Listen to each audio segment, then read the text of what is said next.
bem-vindos a mais um Economia Dia a Dia, que hoje recebe a professora Renata Moura Sena, que vai falar sobre infraestruturas resilientes e os impactos dos eventos extremos no nosso dia a dia a partir de hoje. Professora Renata, não vou fazer uma introdução muito longa, porque eu acho que o assunto pede urgência até no bate-papo. Então, obrigado por ter aceitado o convite de conversar com a gente. Seja muito bem-vinda a essa edição do EDD. Vamos começar, se apresenta um pouquinho, o que é o seu trabalho, por que você fala sobre infraestrutura resiliente, porque essa é uma pauta que está aí em voga no mundo todo. Tá, bom, eu sou economista, sou professora de economia na PUC e trabalho com infraestrutura há mais de 10 anos. Então, nesse período de trabalho com infraestrutura, principalmente direcionado à infraestrutura de transportes, eu estudo os diversos impactos, enfim, os eventos em infraestrutura, projetos de lei, enfim, medidas provisórias, tudo que impacta na infraestrutura, principalmente da parte de transportes, faz parte do meu trabalho. E proposições de estudos, enfim, de soluções para o setor. E nos últimos anos, 2 anos especificamente, um tópico que vem surgindo são justamente as infraestruturas resilientes.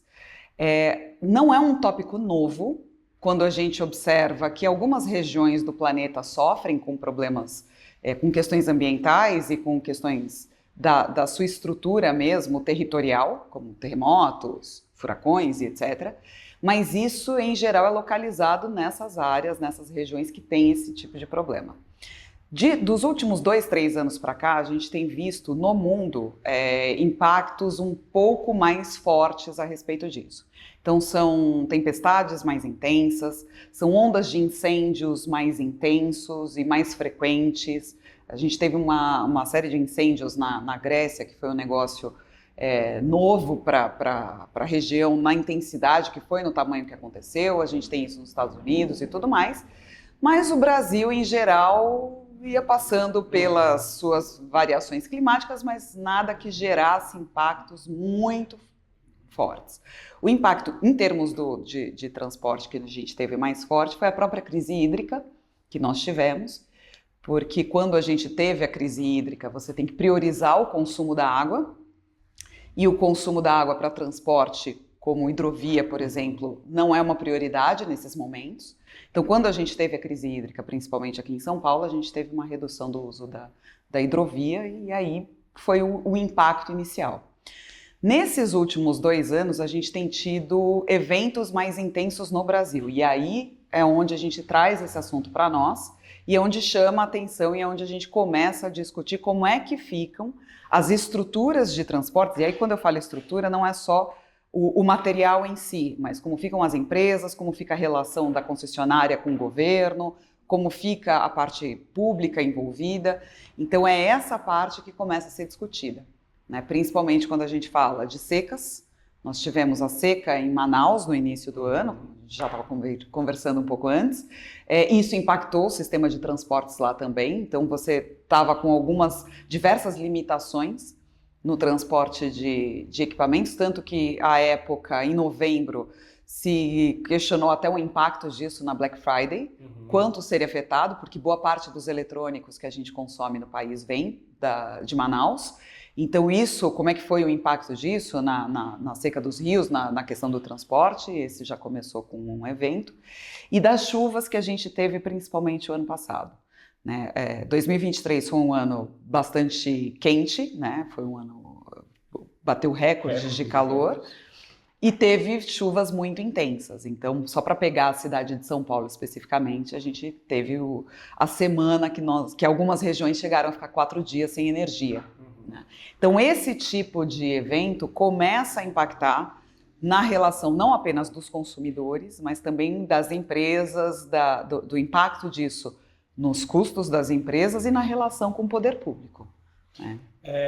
A gente está gravando esse programa em maio de 2024, e a gente está passando por uma situação no Rio Grande do Sul, que é o problema das cheias. Infelizmente, por conta dessa situação, eu tenho, nas últimas semanas, conversado com vários profissionais que diretamente estudam as mudanças climáticas e os impactos dela na nossa vida.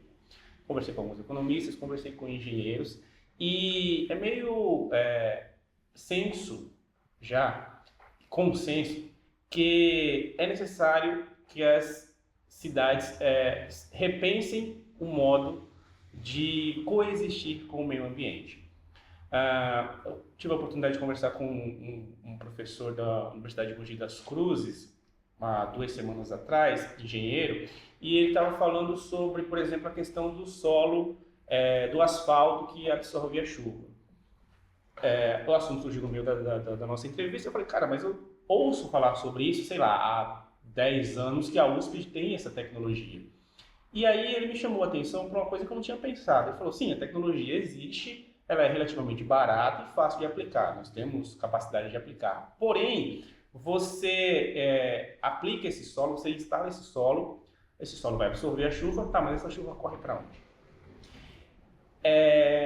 Então, assim, qual que é a dificuldade, porque não é tecnológica, qual que é a dificuldade hoje de nós termos aqui no Brasil cidades mais preparadas para lidar com esse tipo de evento extremo? Bom, são duas coisas distintas. A primeira é como é que a gente funciona daqui para frente. A segunda, como é que a gente funcionou até agora. Então, até agora a gente vem Bom, estamos em São Paulo e aí é só a gente observar a quantidade de córregos e riachos e rios que foram cobertos, que foram transformados em avenidas e tudo mais. Estamos até próximo a uma delas. Então, isso tem um ponto recorrente. Então, como foi feita a ocupação, né? Isso tem impacto forte. E o segundo impacto é como é que a gente vai fazer essa ocupação daqui para frente. Então, o que aconteceu antes não tem muito o que fazer. No caso das cheias especificamente, tem um ponto que é um ponto mais polêmico, entre aspas, porque envolve muita coisa, muitas soluções para poder ser solucionado. Então, o que você tem? O ideal qual vai ser a frequência desses acontecimentos daqui para frente. Então, como a gente estava conversando, o Rio Grande do Sul teve 4 grandes enchentes. Essa, que é a maior de todas, agora em 2024, a de 1941, que é inclusive usada como comparativo. E as outras 2 foi uma em setembro do ano passado, de 2023, e a outra em novembro. A de novembro, como eu falei, passou meio batido, eu realmente não lembrava. Exatamente, e passou batido porque a gente teve esses eventos aqui em São Paulo também, enfim. Então, uma vez que isso vai ser mais frequente, na reconstrução que vai ser necessário agora, a partir de agora, talvez você tenha que tirar pessoas de lugar, talvez você tenha que mudar bairros de lugar, talvez você tenha que mudar cidades de lugar. E mudar de lugar não é, obviamente, algo trivial. É muito complexo, muito caro, muito difícil, não apenas em termos econômicos, mas em termos culturais, estruturais, da história do local. Mas isso, no limite, é uma das possibilidades. Então, esse é um ponto. O outro ponto, que aí é mais a pergunta que você fez, a questão da tecnologia. Existem muitas tecnologias, mas você tem isso também. Então, quando absorve essa água, vai para onde? E aí a gente vem na cobertura verde. Então, quando a gente fala de coberturas verdes, então basicamente são árvores, são bosques, são pequenas plantas. E isso segura a água no solo, impede um deslocamento do solo, né? Se eu não me engano, foi na cidade de Caxias do Sul, que teve até um tremor de terra que foi um morro inteiro se deslocando por conta da água que penetrou ali no morro e deslocou por falta de cobertura. Então, esse tipo de solução não pode mais ser adiado, né? Então, a gente tem regiões muito arborizadas, tem regiões que são pouquíssimo arborizadas. A forma como a arborização é feita também é complicada, porque muitas vezes, e isso é relativamente comum, você vê uma rua, de um lado não tem fio e não tem árvore, do outro lado tem fio e tem árvore. Então, tem uma situação ali que de planejamento. Então, isso envolve um planejamento e não dá mais daqui para frente para a gente desconsiderar os impactos ambientais e as soluções ambientais nas decisões. É claro que quando a gente olha, mas todo projeto tem o estudo de impacto ambiental, tem o que as empresas ou o que os investidores precisam fazer para mitigar ali os impactos, mas claramente isso não está sendo suficiente. Esses 3 últimos meses, para a gente não estender muito, que a gente pode falar isso desde setembro do ano passado, né? Mas esses 3 últimos meses, tiveram alguns eventos extremos no mundo. Os Estados Unidos teve um furacão e uma tempestade, o Japão teve um terremoto, a China teve um furacão que destruiu, teve um impacto muito grave, muito grande lá. Na Indonésia teve um problema de chuva, deslizamento, temporais e tal.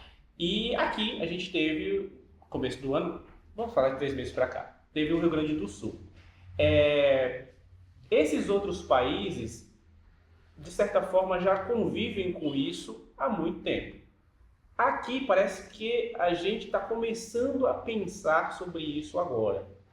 Eu sei que uma reestruturação, como você falou, demanda tempo e demanda vontade também para que seja feito isso. Mas o que de exemplo positivo a gente pode tirar da forma como esses países recuperam os danos que eles recebem com esses eventos extremos, que a gente pode trazer de positivo aqui para o Brasil, até do ponto de vista econômico? Assim, quando a gente olha esses países, tem 2 que são considerados benchmarks, assim, referências, o próprio Japão, né, e os Estados Unidos, principalmente as regiões ali da Califórnia e da Flórida. Quando a gente fala de tempestades, a Flórida, que passa por furacões e etc., é mais comum. Então, o que a gente pode tirar de efeitos imediatos? Tem uma coisa que aconteceu aqui no Rio Grande do Sul, aqui no Brasil, e que já é um primeiro passo, que foi a união das pessoas, no sentido de que, ok, agora nós temos uma emergência, vamos ajudar no máximo que conseguir. E isso tanto no país inteiro, mandando doações e recursos financeiros e etc., para auxiliar as pessoas que estão lá, quanto os próprios voluntários que foram trabalhar lá. Quando a gente olha para esses 2 países, a questão dos voluntários é essencial. Inclusive o Japão, ele tem processos de treinamento da população para esse tipo de questão.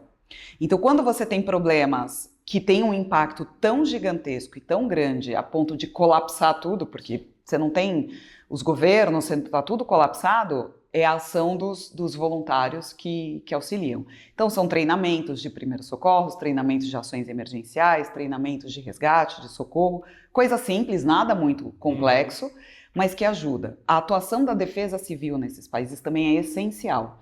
E isso é até um ponto de atenção aqui.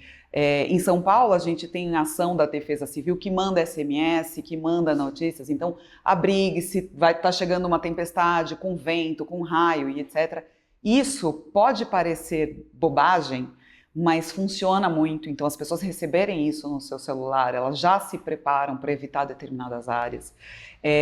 Não é algo comum a todas as defesas civis do país, então esses exemplos também podem ser utilizados. O próprio fortalecimento da defesa civil, né, no sentido de, olha, quando emitir um alarme, respeita o alarme que foi emitido, é preciso que realmente haja uma compreensão a respeito dessa questão. Então esse é um outro ponto relativamente simples de se fazer. E uma coisa diferente que eles têm, que é algo que a gente pode trazer para cá, é a integração entre as empresas. E aí, como eu falo de infraestrutura, eu observo mais sob essa ótica.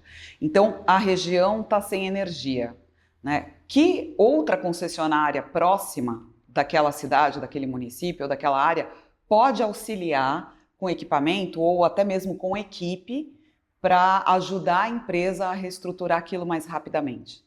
Claro, a empresa que teve o problema acaba arcando com a maior parte do custo, porque o problema afetou a ela especificamente. Mas você coloca outras para ajudarem. Às vezes não é uma empresa de energia que pode ajudar, mas a empresa de telecom pode ajudar.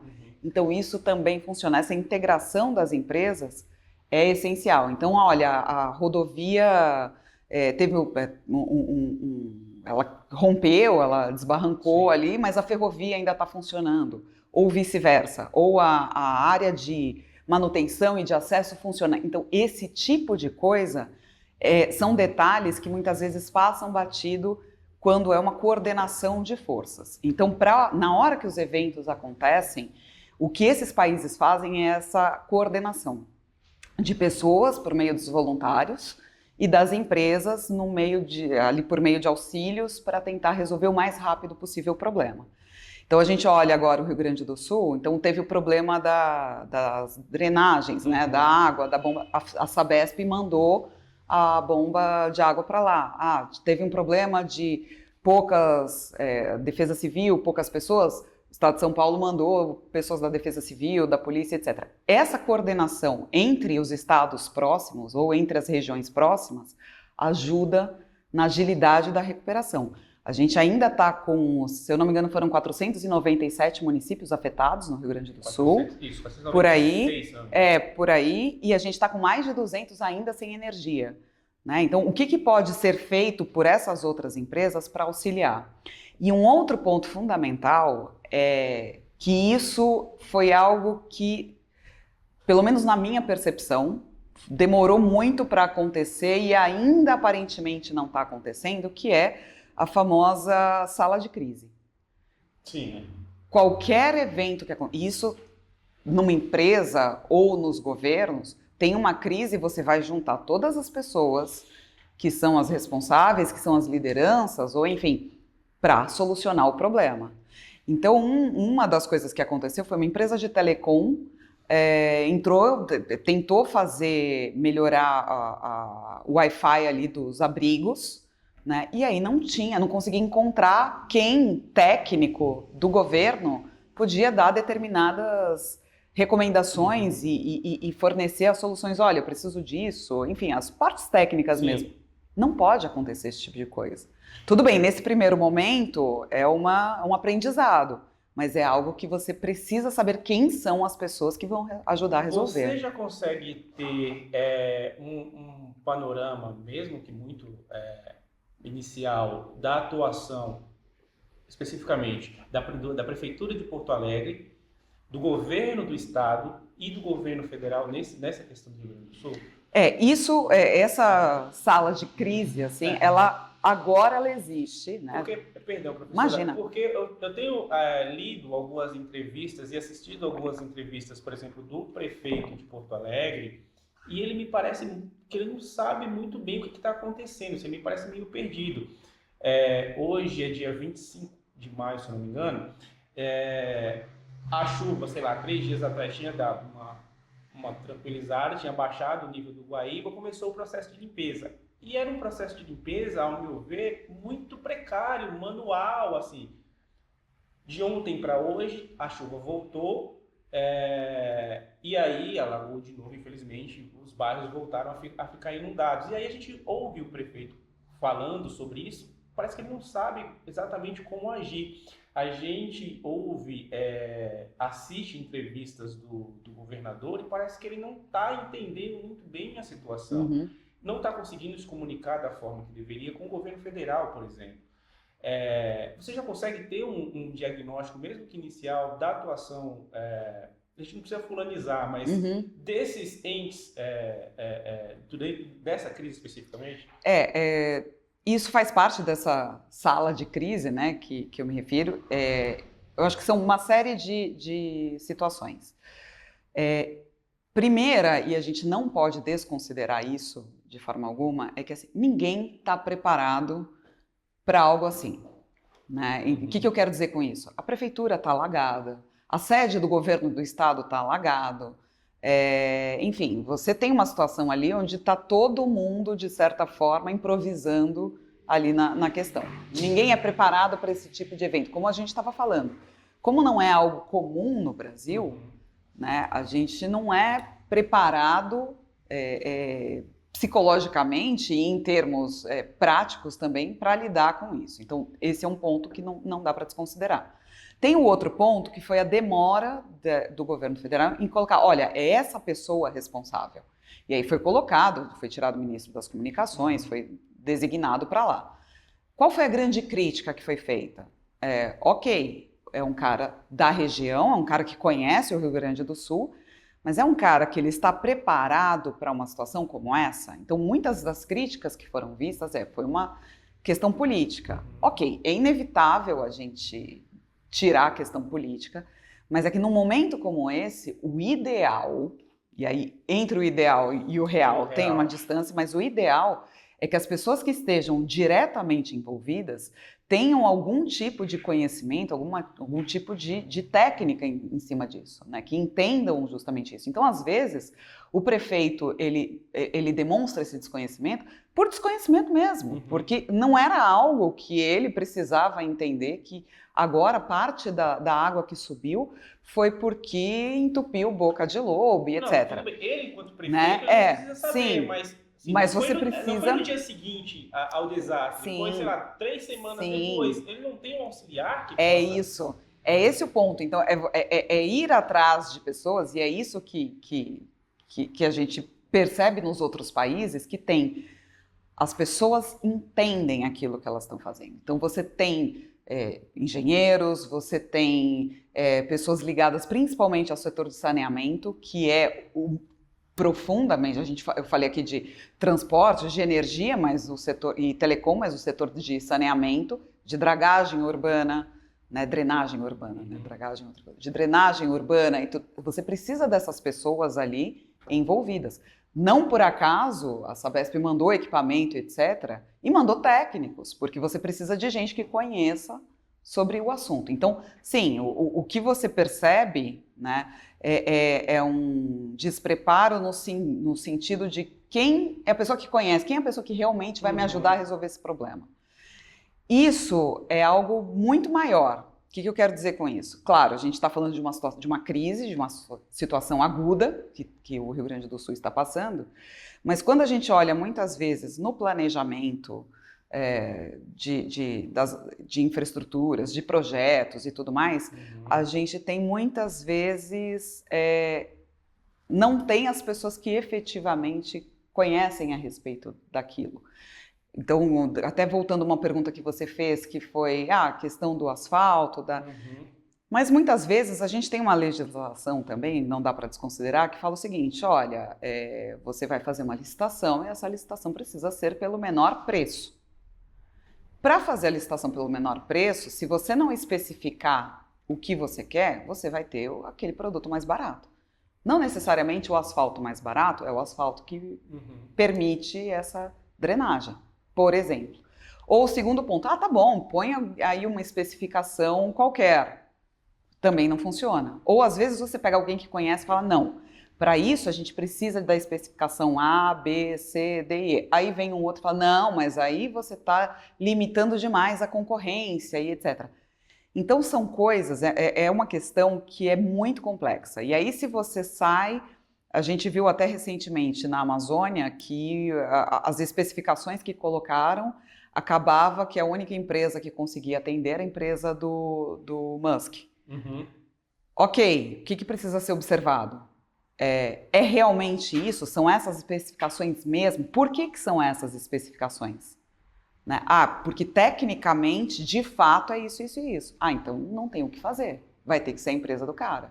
Ou não, olha, dá para flexibilizar em um outro ponto, mas sem prejudicar em qualidade. Então, esse é um conjunto de coisas que a gente não tem um problema específico. É um conjunto, toda é meio amplo demais, mas é todo um sistema que funciona e que chega na hora que precisa, você não tem essa agilidade ou não tem essa melhora. Então, esse é um dos pontos que precisa ser revisto. Então, quando você tem situações como essa, e aí no momento da reconstrução, como vai ser feito? Você vai reconstruir da mesma forma? Porque a legislação coloca que tem que ser dessa forma? Ou porque as especificações... Então, esse tipo precisa de muita revisão.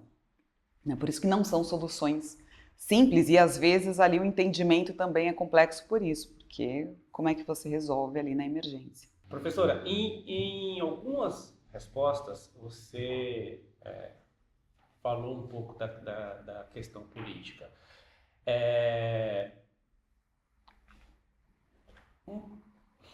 Como que eu posso colocar isso? A eleição, o período eleitoral faz com que, por exemplo, aqui no Brasil, as eleições são em outubro, certo? Tivemos esse problema das chuvas no Rio Grande do Sul em setembro e novembro do ano passado. Até outubro, é quase um ano, tá? Vamos esquecer esse evento aqui. Nesse período as pessoas esquecem, porque outros problemas do dia a dia se impõem. Por outro lado, agora a gente está em maio e a gente tem uma eleição em outubro. E a questão política está se impondo no debate, na resposta para o enfrentamento dessa situação. Eu não sei se faz muito sentido isso, mas o período eleitoral brasileiro está atrapalhando para que essas legislações sejam olhadas pela população com um pouco mais de cuidado. Por que eu te pergunto isso? Porque eu li recentemente que em 2018, quando o governador foi eleito no Rio Grande do Sul, ele mexeu na legislação ambiental do estado, que tinha levado 8 anos para ficar pronta, e ele, sei lá, em 30, 40 dias, ele mudou quase 500 normas ambientais do estado. Isso não ouviu órgãos técnicos, como ele tinha uma base maior na Assembleia Legislativa, foi lá, passou. Só não foi mais rápido essa alteração na legislação porque o Ministério Público impediu que fosse feito em regime de urgência. Isso foi mudado lá em 2018, a gente não pode ser leviano e dizer que evitaria o desastre de agora, mas com certeza ajudaria a mitigar a situação que a gente está vendo. As pessoas não reparam nisso.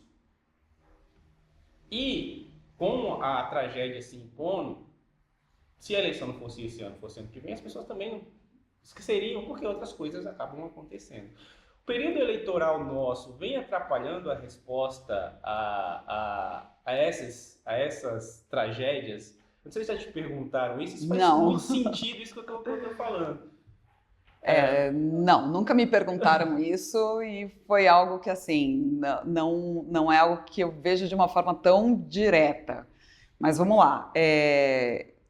Eu acho que tem duas coisas nessa sua pergunta. Uma é a própria questão eleitoral. Então, o que a gente sabe a respeito das questões eleitorais no país, que a gente percebe isso recorrentemente? Todo ano eleitoral, principalmente no primeiro semestre, a gente tem um aumento nos gastos públicos, porque são as entregas de obras, como a gente tem da Santo Amaro, que está há 500 anos aqui para ser, enfim, feita. Tudo bem, tem uma série de coisas técnicas que impactam ali, que demoram e tudo mais, mas você tem ali uma demora e aí você tem a correria para a inauguração das obras, etc. Então, isso é algo relativamente comum. Quanto à questão dessas mudanças da legislação, tem alguns pontos que são mais complexos, que é assim, eu não sei especificamente como foi o processo da mudança lá no Rio Grande do Sul, mas em geral, quando a gente tem qualquer tipo de alteração de legislação e tudo mais, senadores e deputados fazem um projeto de lei ou fazem uma medida provisória, e dependendo do instrumento que se pretende mexer, e colocam isso em público. Então, você tem as consultas públicas e as audiências públicas. Então, é obrigado a colocar isso publicamente. Tem a regra que você coloca, você tem um prazo mínimo para isso. Então, eu sei que tem setores que colocam 1 semana, o que muitas vezes não dá tempo ler todos os materiais, estudar todos os materiais, e outros 45 dias, que é o tempo, em média, comum que é colocado. E aí você vai fazendo as contribuições. Muitas vezes, a gente percebe que as contribuições que foram apresentadas, de fato, alteram aquele processo decisório, ou alteram pelo menos a estrutura do projeto de lei ou da medida provisória. Então, isso é fato, isso existe. As pessoas sabem disso? Muitas vezes não. Né? Então, eu sei disso porque eu trabalho com isso, você sabe disso porque você é um jornalista. Mas cidadãos comuns sabem desse tipo, sabem que eles podem entrar no site da prefeitura, do governo do estado e do governo federal por meio dos seus órgãos e ver quais são as consultas públicas que têm e interferir naquela consulta pública? Muita gente não sabe que isso é possível. Né? Então, tem uma questão de comunicação disso, tem uma questão de transparência também. Então, sim, as informações deveriam ter uma transparência maior. Então, olha, teve lá a redução da questão ambiental. Por que o governo fez isso?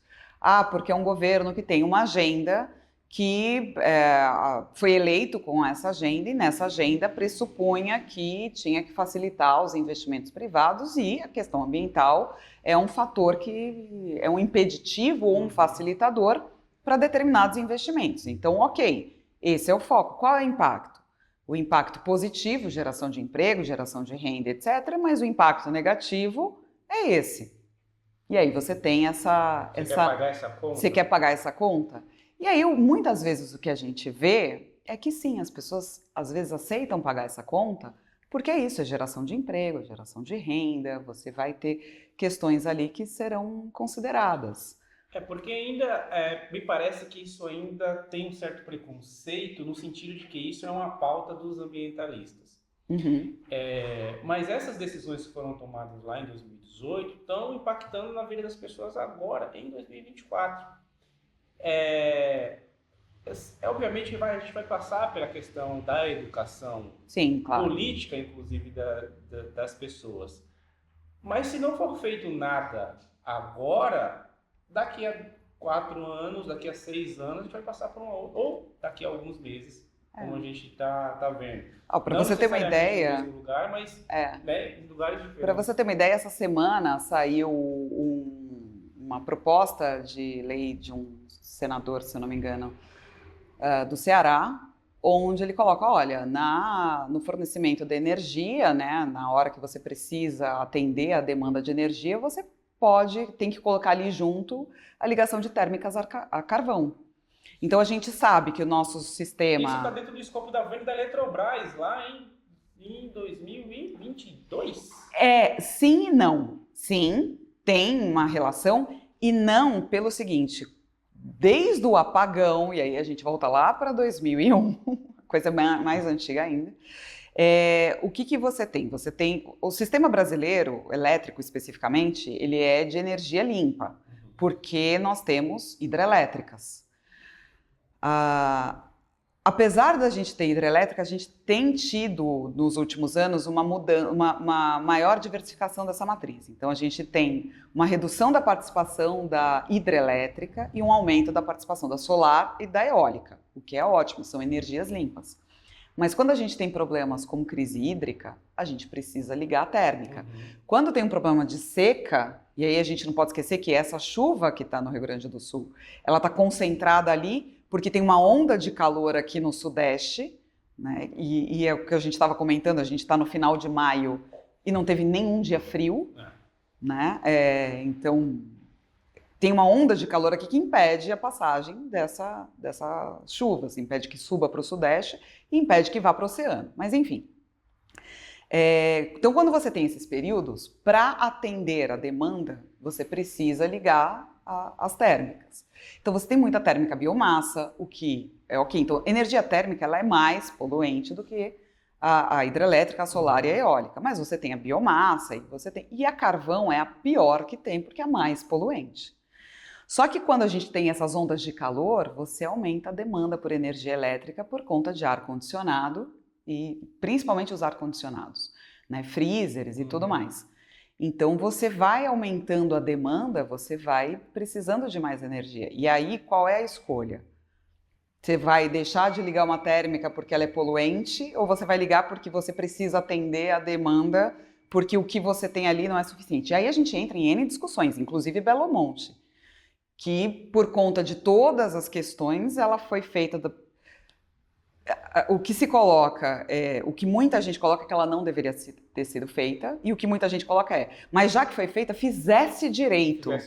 Fizesse bem feito e não fizesse na estrutura que ela está, que ela não atende ao que ela teria potencial para atender. Então foi tudo errado, né, nessa discussão. Então, quando a gente vai olhar, na verdade... Tem a ver com a Eletrobras, tem a ver com Belo Monte, tem a ver com o apagão, tem a ver com essa estrutura. Então, é o que eu estava conversando com você antes. Ela vai para além de um governo, ela vai em governos. E aí é isso, a questão ambiental, o que aconteceu em 2001, Belo Monte é 2008, se eu não me engano, 2015, 2018, isso impacta agora. Então, esse futuro... né? É o que também tem muita dificuldade, então impacta lá na frente. A falta de energia impacta agora. A falta de emprego e renda impacta agora. Então, esse tipo de trade-off que a gente chama em economia é extremamente complexo. E aí, quando a gente entra no cenário político, qual é o objetivo de todo político? Ele quer ser reeleito. Então, ele vai atender às demandas ali emergenciais ou mais agudas da população. Então, Mais visíveis. Mais visíveis Porque também. foi a resposta que na minha outra entrevista com o engenheiro, ele me deu. Ele falou, os governos não querem investir na drenagem porque a drenagem não aparece. É isso. Quando é que a drenagem aparece? Nesses momentos. E aqui em São Paulo a gente sabe, todo verão. Tem chuva de verão, a gente tem o problema de alagamento. A gente teve as construções dos piscinões, que à época os prefeitos... Começou com um prefeito polêmico, que foi o Paulo Maluf, que começou a fazer isso. Depois teve uma continuidade, só que, querendo ou não, minimamente reduziu alguns impactos, mas outros não. E aí o problema da drenagem urbana acontece todas as vezes que chove. Parou de chover, se esquece da drenagem. Aí você tem problema de lixo, enfim. Aí vão... Um dos órgãos que compõem a ONU publicou um relatório de 2023, se eu não me engano, saiu agora, mas se eu não me engano, se refere a 2022-2023, falando que a deslocamento populacional nesse período foi maior devido a questões climáticas do que questões relacionadas à guerra, à violência e etc. A gente já tem como mensurar os impactos econômicos desses eventos extremos no mundo, de uma forma geral, e aqui no Brasil? Ainda não, em termos, assim, o número é tanto, mas a gente consegue ver dados aproximados. Então, quando a gente olha esse evento do Sul, uma comparação relativamente coerente que está sendo feita, né, é com o Katrina, com o furacão Katrina. Então, quanto tempo demorou para que a região ali de Nova Orleans, que foi afetada, voltasse ao que, aspas, era antes? Aspas, porque não volta ao que era antes. Sim. Mas demorou 10 anos para que aquilo retornasse. Os investimentos foram superiores a $1 trilhão. Trilhão, né? É muito dinheiro nesse período. E quando você vai olhar as pessoas, especificamente, e quando eu falo as pessoas, eu estou falando pessoa física e micro e pequena empresa, né? Então, é a pessoa que tinha uma padaria, que tinha um café, que tinha um pequeno negócio, muitas delas não se recuperaram. Então, é um impacto muito difícil de ser mensurado, né? Mas que é algo que se coloca. O Rio Grande do Sul ele tem uma vantagem que ele é um dos estados mais ricos do país. Então, nesse sentido, o que se espera é que a recuperação dele seja um pouco mais rápida do que se fosse num estado extremamente pobre. E a gente sabe que esses problemas também acontecem. Então, tem esse fator. Quando a gente olha nos deslocamentos por clima, sim, isso acontece, mas a gente pode olhar até o próprio Brasil, né? A história de São Paulo especificamente, São Paulo, Rio de Janeiro, mas como a gente está em São Paulo, é mais fácil a gente falar daqui. A massa de migrantes que nós tivemos na década de 60 e na década de 70, migrantes nordestinos, eles vieram para cá por quê? Porque estava crescendo? Claro, também estava crescendo, tinha emprego e tudo mais, mas vieram fugidos da seca. Então, esses deslocamentos populacionais por conta de alterações climáticas, ela existe, né? E aí o que acontece? Com a potencialização desses eventos, a probabilidade é que isso se torne mais frequente, né? Isso seja ampliado. E aí é onde entra a questão. Como é que a gente mensura isso em termos econômicos? Então, essa onda de calor que está aqui em São Paulo já está começando a afetar a produção de alguns produtos agrícolas. Então, a gente já tem ali uma redução do volume de chuvas, a gente tem já ali um impacto agora na safrinha do milho, que já não vai ser tão grande quanto se previa por conta dessa redução das chuvas. Como eu estava comentando com você, né, em termos de geografia, o estado de São Paulo está numa área onde, quando a gente olha o Trópico de Capricórnio, a gente tem o deserto do Atacama, o deserto da Namíbia, o deserto da Austrália, e São Paulo não é um deserto, porque a gente tem os rios voadores que vêm da Amazônia e que faz com que chova aqui. Se a gente perde isso, se isso se altera, porque a alteração do regime de chuvas já é visível, a gente tem um processo de ressecamento da região mesmo, né, de desertificação. E aí você pode ter mais ainda, impactos ainda maiores. É bacana enfatizar isso que você, reforçar isso que você falou agora, porque está se falando muito da questão do arroz por causa desse problema do Rio Grande do Sul. Tem um problema das lavouras, das safras que foram perdidas, tem um problema de escoamento de uma safra residual que está lá, porque os caminhões não conseguem sair do estado. Mas não está se falando do impacto aqui em São Paulo, dessa região aqui do Centro-Oeste, da falta de chuva.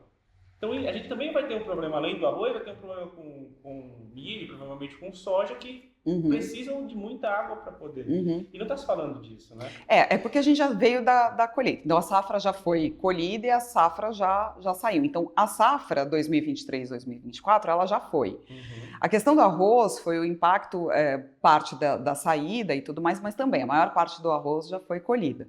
Eu dei o exemplo do milho, porque agora a gente está na parte da safrinha, né? Que a gente chama, que era aquela safra intermediária, que era pequenininha, e por isso foi chamada de safrinha, mas que hoje ela é. E agora a gente vai ver. Então, na verdade, o impacto a gente vai ver um pouco agora na safrinha, e se não chover de fato, a gente vai ver mais para o final do ano. Então, agora, especificamente, o impacto maior no caso do arroz, apesar de ter sido colhido, tem a questão do escoamento, teve o leilão que o governo foi fazer para compra no Mercosul, e aí teve uma questão de preço e tudo mais, e que não foi feito. Então tem isso agora, mas essa questão da safra mesmo, para ver os impactos, aí vai ser um pouco mais para o final do ano, né? Então esse o impacto maior. De qualquer forma, o que a gente precisa observar? A alteração de regime de chuva altera a safra, para o bem e para o mal. Para o bem no sentido de ampliar a produtividade, então quando isso acontece é ótimo, mas quando não tem o suficiente, você tem perdas. E aí é o ponto. E aí, no caso do Rio Grande do Sul especificamente, você tem a questão do arroz e você tem a questão da própria produção mesmo, das indústrias, que aí você tem parte da produção que não consegue sair do estado e principalmente insumos que não conseguem chegar no estado. Então isso afeta também determinados produtos, a falta de produto e etc. Do ponto de... você falando da questão do transporte, eu estava lembrando do terremoto que teve agora em maio, no Japão, que as estradas fecharam, foram destruídas e tal, dificultando muito o trabalho da Defesa Civil lá, e eles abriram uma rota pelo mar para socorrer as pessoas, para chegar suprimento e tal. Do ponto de vista de transporte, o que está sendo feito? Poderia estar sendo feito algo diferente? Está deixando a desejar? Como é que está essa situação? O que a gente tem de rota para o sul é assim, a gente tem a cabotagem, que é o transporte costeiro, né? Então, o Rio Grande do Sul ele já tem muito transporte de cabotagem, então o arroz que sai de lá sai muito por cabotagem. Então, isso já de fato acontece. Então, você tem chegando... Só que o transporte de cabotagem é lento, né? O transporte por navio é mais lento de fato. Uma solução interessante que teve foi com o fechamento do Salgado Filho, né, do aeroporto de Porto Alegre, eles conseguiram viabilizar a ANAC, enfim, os órgãos responsáveis, o aeroporto de Canoas, que é uma base aérea menor, e etc. Então você viabiliza. Isso é muito positivo. Então nessas horas você viabilizar, tudo bem, aí você tem uma questão de tamanho de aeronave, não é qualquer aeronave que consegue pousar, e aí você tem as especificações. Mas ainda que você tenha limitações em termos de tamanhos, você liberar esse tipo de ação emergencial é importante. E aí por que é importante? Tanto do ponto de vista da empresa concessionária, porque o aeroporto de Porto Alegre ele é concessionado, é uma empresa privada que administra, e aí vai ter que entrar com reequilíbrio econômico-financeiro, como várias outras empresas terão que entrar, porque são eventos não previstos, né, nessa intensidade.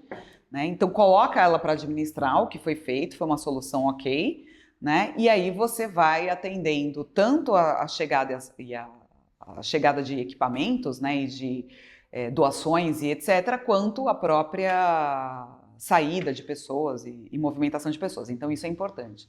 Quando consegue fazer isso para mais bases aéreas, por exemplo, facilita, porque o transporte aéreo é mais rápido. Então, isso é feito.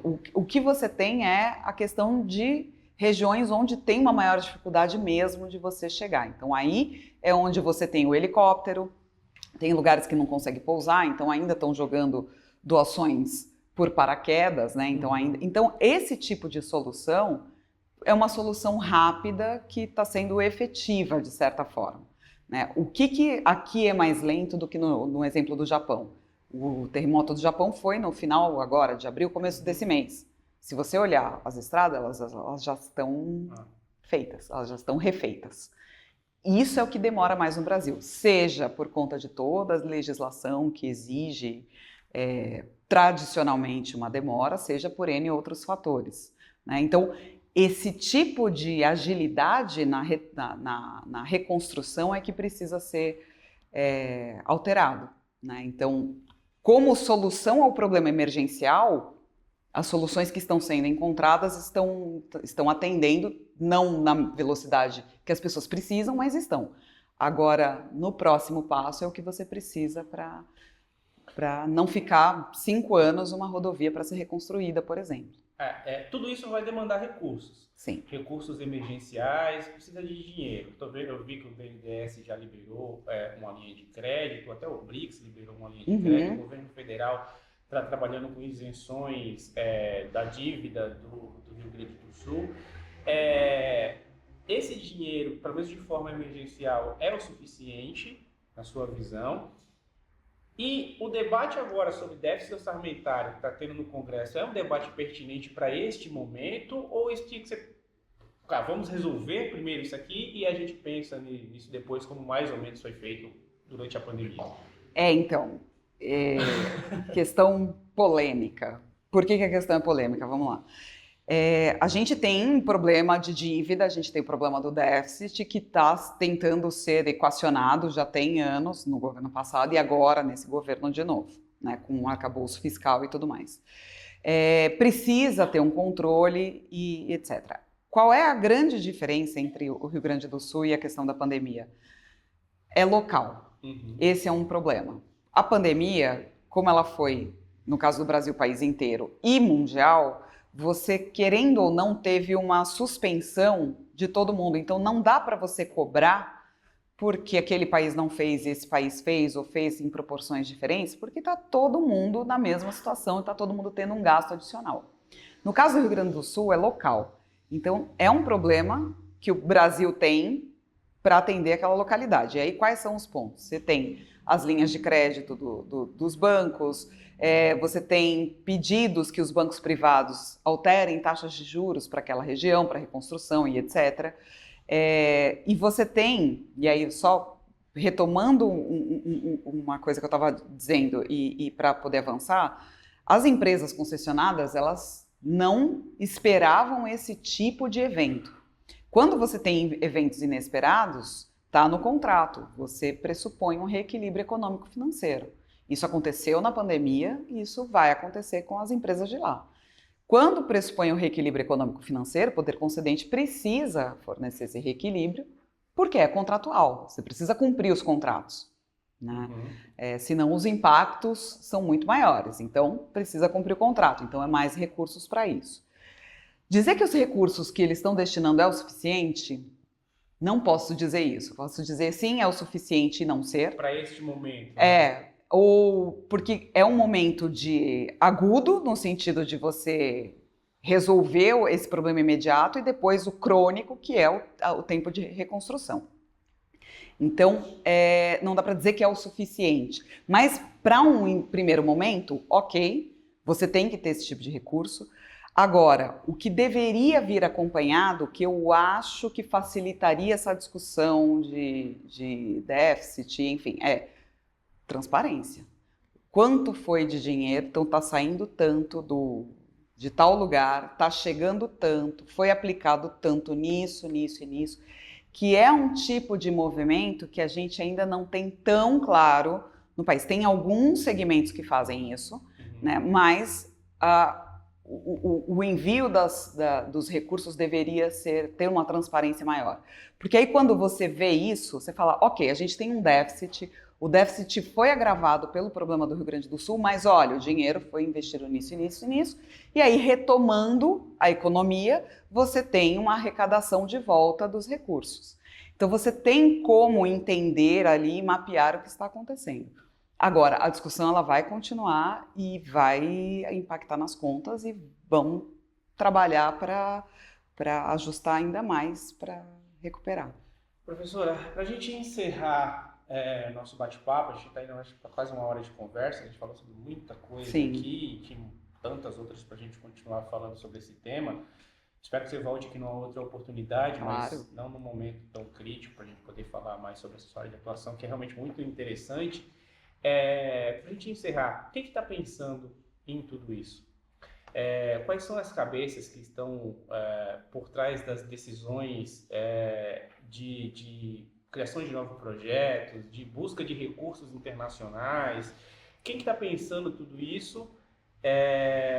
E o que a gente precisa fazer para que esse debate se torne popular, esteja no dia a dia das pessoas, da mesma forma que está quando sobe a gasolina, quando aumenta o gás, quando muda a tarifa, a bandeira da cobrança de energia elétrica? Me responde isso, se você puder. Olha, como se fosse fácil essa resposta, né? Mas vamos lá. Primeiro, tem uma questão de educação para a cidadania, isso é fato. A gente tem algumas dificuldades nisso, isso deveria ser mais amplo. Quanto mais gente falando a respeito dos temas, melhor, né? Então, quanto mais pessoas estiverem tirando dúvidas e discutindo a respeito de diversos assuntos, melhor. O que eu quero dizer com isso? Só um exemplo, teve uma crítica que fizeram à cantora Anitta porque ela não sabia o que eram os 3 poderes.